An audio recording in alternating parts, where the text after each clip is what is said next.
வாழ்க வையகம், வாழ்க வளமுடன். அனைத்து உறவுகளுக்கும் இனிய வணக்கம். ஆனி மாதமும் ஆடி மாதமும் இணைந்த மாதம் ஜூலை மாதமாகும்.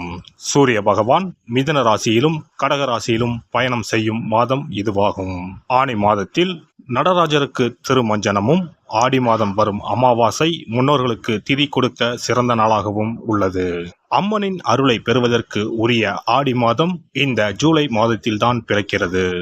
இம்மாத கிரக நிலைகளை பார்க்கும்போது மேசராசியில் செவ்வாய் மற்றும் சந்திரனின் சஞ்சாரம் உள்ளது. ரிஷபராசியில் குரு பகவானும், மிதுன ராசியில் சூரியனும் சுக்கிரனும் இணைந்துள்ளனர். கேது பகவான் கன்னி ராசியிலும், சனி பகவான் கும்பராசியிலும் உள்ளனர். ராகு பகவான் மீன ராசியில் சஞ்சாரம் செய்கின்றார். இம்மாத கிரக பெயர்ச்சி என எடுத்துக்கொண்டால் சுக்கிர பகவான் ஜூலை 6ஆம் தேதி மிதுன ராசியில் இருந்து கடகராசிக்கு செல்கிறார். செவ்வாய் பகவான் ஜூலை 12ஆம் தேதி மேசராசியில் இருந்து ரிஷபராசிக்கு இடப்பெயர்ச்சி ஆகின்றார். ஏற்கனவே ரிஷபத்தில் சஞ்சாரிக்கும் குரு பகவானுடன் செவ்வாய் பகவான் இணைந்து குருமங்கள யோகத்தை உண்டாக்குகிறார். அதே சமயம் இந்த ஜூலை மாதம் 16ஆம் தேதி இரவு 17ஆம் தேதி அதிகாலையில் சூரிய பகவான் மிதுன ராசியில் இருந்து பெயர்ச்சியாகி கடகராசியில் சஞ்சாரம் செய்கின்றார். இது ஆடி தமிழ் மாத பிறப்பை குறிக்கும். ஜூலை 19ஆம் தேதி புதன் பகவான் கடகராசியில் இருந்து சிம்மராசிக்கு பெயர்ச்சியாகின்றார். சுக்கிர பகவான் ஜூலை 31ஆம் தேதி சிம்ம ராசிக்கு பெயர்ச்சியாகின்றார். சந்திர பகவான் ஜூலை 1ஆம் தேதி அஸ்வினி நட்சத்திரம் மேசராசியில் இருந்து தன் பயணத்தை ஆரம்பிக்கிறார். இந்த கிரக பெயர்ச்சி மற்றும் சஞ்சாரத்தால் உங்கள் வாழ்வில் ஏற்படக்கூடிய சுப மற்றும் அசுப பலன்கள் என்ன என்பதனை பற்றி காண்போம். உங்கள் வாழ்வில் வளமும் நலமும் செல்வ செழிப்பும் பெற்று வாழ்வில் உயரிய நிலையை அடைய எல்லாம் வல்ல எம்பெருமானை வேண்டி விரும்பி கேட்டுக்கொள்கிறேன். கன்னி ராசி அன்பர்களே, இந்த மாதம் எதிர்ப்புகள் அகலும். பகை விலகி எதிலும் வெற்றி கிடைக்கும். தன்னம்பிக்கை அதிகரிக்கும். வழக்குகளில் சாதகமான போக்கு காணப்படும். நன்மை தீமைகளை பற்றி கவலைப்படாமல் எதையும் துணிச்சலாக செய்து முடிப்பீர்கள். உத்தியோகத்தில் இருப்பவர்களுக்கு வீண் அலைச்சல் குறையும். எடுத்த காரியத்தை வெற்றியுடன் செய்து முடிப்பீர்கள். எண்ணப்படி எல்லாம் நடக்கும். தொழில் வியாபாரத்தில் இருந்த போட்டிகள் குறையும். உங்களது செயல்களுக்கு தடை ஏற்படுத்தியவர்கள் தாமாகவே விலகிவிடுவார்கள். பணவரத்து கூடும். தொழிலை விரிவாக்கம் செய்வதற்கான முயற்சிகளில் ஈடுபடுவீர்கள்.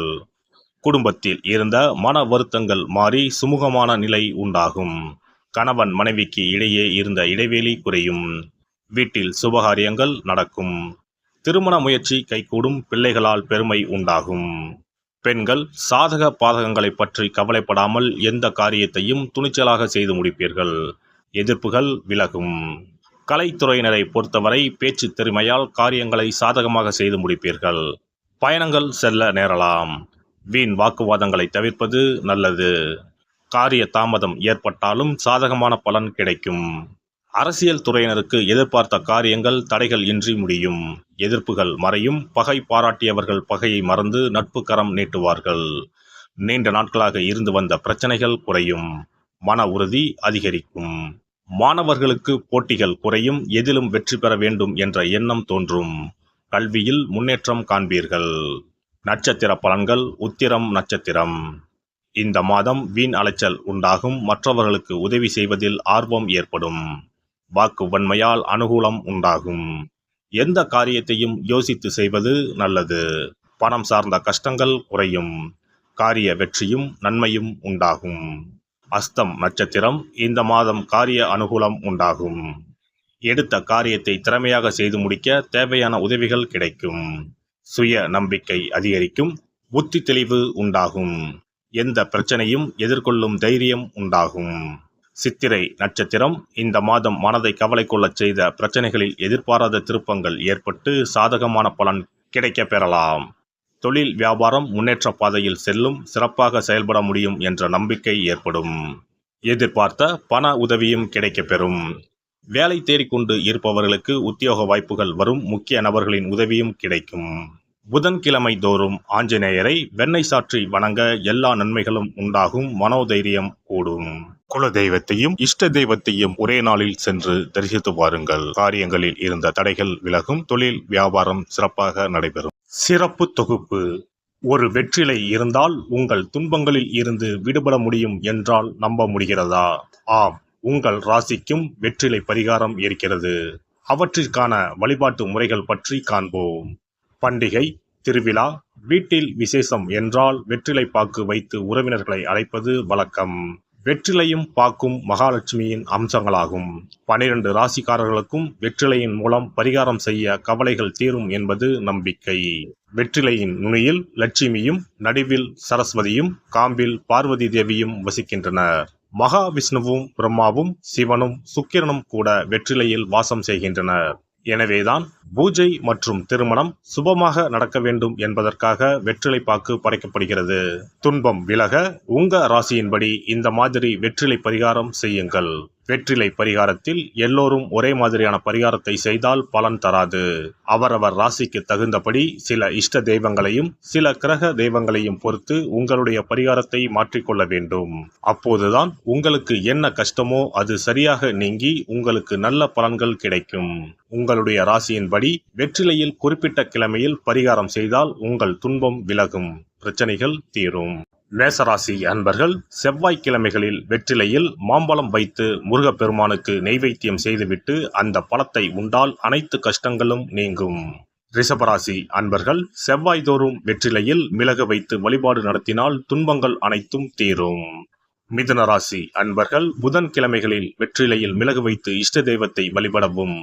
பின்னர் அதையே பிரசாதமாக சாப்பிட்டால் துன்பங்கள் எல்லாம் நீங்கும். கடகராசி அன்பர்கள் வெள்ளிக்கிழமை தோறும் வெற்றிலையில் மாதுளை பழத்தை வைத்து காளியை வழிபாடு செய்து பின்னர் அந்த மாதுளை பழத்தை சாப்பிட்டால் துன்பங்கள் நீங்கும்.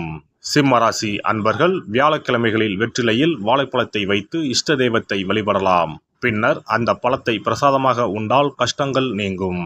கன்னிராசி அன்பர்கள் வியாழக்கிழமையில் வெற்றிலையோடு மிளகு வைத்து உங்கள் இஷ்ட தெய்வத்தை வணங்குங்கள். உங்கள் துன்பம் துயரம் எல்லாம் தீர்ந்துவிடும். துலாம் ராசி அன்பர்கள் வெற்றிலையில் கிராம்பு வைத்து உங்கள் இஷ்ட தெய்வங்களை வழிபட்ட பின் அதை உண்டால் அனைத்து துன்பங்களும் நீங்கும். விருச்சிக ராசி அன்பர்கள் வெற்றிலையில் பேர்ச்சம்பழம் வைத்து செவ்வாய்தோறும் உங்கள் இஷ்ட தெய்வத்தை வழிபட்டால் துன்பங்கள் நீங்கும். தனுசு ராசி அன்பர்கள் வெற்றிலையோடு கற்கண்டு வைத்து வெள்ளிதோறும் இஷ்ட தெய்வத்தை வழிபட்டு பின்னர் கற்கண்டை சாப்பிட்டால் துன்பங்கள் விலகும். மகர ராசி அன்பர்கள் வெற்றிலையோடு அச்சு வெல்லம் வைத்து வெள்ளிதோறும் காளியை வழிபட்டால் துன்பங்கள் துயரங்கள் நீங்கும். கும்பராசி அன்பர்கள் வெற்றிலையோடு நெய் வைத்து சனிக்கிழமைகளில் காளி தெய்வத்தை வழிபட்டால் உங்கள் துன்பங்கள் எல்லாம் தீரும்.